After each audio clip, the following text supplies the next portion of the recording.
Madaling araw pa lang, nagugutom na ako. Parang may nagrarambulan sa aking sikmura eh. Kahit nga si Mang Ronnie nagising sa kalabog ng tiyan ko.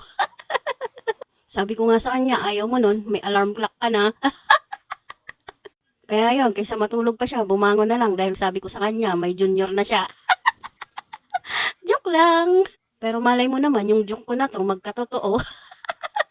Galing pa naman kami kagabi sa digmaan. Kaya nga pakiramdam ko ngayong umaga eh, gustong kumain ng fishball, kikiam, or quick-quick, or ano pa man ang gusto kong kainin guys. Sabi nga ni Mang Ronnie, kunwari ka lang eh, gusto mo lang lumapang ng lumapang eh. So pagdating nga namin dito sa may bungad ng palengke, ito agad ang nakita namin. So ang napili ko dyan, itong quick-quick kasi nga bagong luto, parang pakiramdam ko bagong lagay niya lang. Makikita nyo naman kung bago yung niluluto nila. Ito sana yung gusto ko, kaya lang sabi ni Mang Ronnie, wag daw muna kumain nun dahil lalaki na naman daw yung aking bilbil. So sabi ko nga dyan kay Mang Ronnie, bahala na, bukas na lang ako magda-diet. Yun lagi ang expression ko, pag kumain ako ngayon at masarap ang pagkain ngayon, bukas na lang magda-diet. Kahit nga mainit, sige, lapang. Pati nga to si Mang Ronnie, ginujoke ako. Sabi niya, may nagpatagay daw sa kanyang kumpare niya, may daladalang jimbulag. So pagtikim ko nga, akala ko jimbulag talaga. Eh, gustong gusto ko pa man din makabulag. Diyos lang pala itong binigay sa kanya.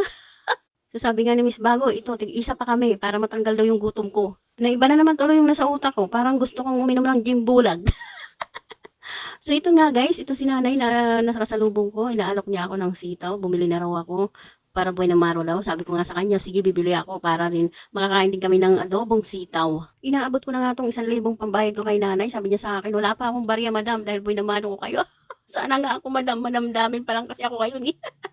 So yun nga, napalitan na ni nanay. Ito na nga si Mang Ronnie, ginawa niyang bigla ba namang sinampay yung sitaw sa balikat niya. Akala niya kasi tuwalya daw dahil sa sobrang haba ng sitaw.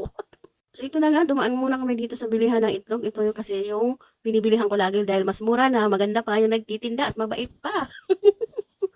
So ito na nga, bumibili kami dito ng itlog. Sabi nga sa akin ni ate kung nabablog pa ako dahil ano niya raw ako. Idol niya raw ako, di ba? May fans na ako rito. Galing-galing ko naman. Pa-shout out daw siya. So ito na nga, bumili na kami dito. Sabi ko nga kay ate, huwag niyo nang bulahin dahil bibili rin naman ako. So ito na nga guys, nakauwi na kami sa awa ng Diyos. Ito na. O, di ba? Kayang-kaya ng yung madam. Madam namin, parang yan. So, hanggang dito na lang, guys. Thank you for watching. Thank you. Thank you.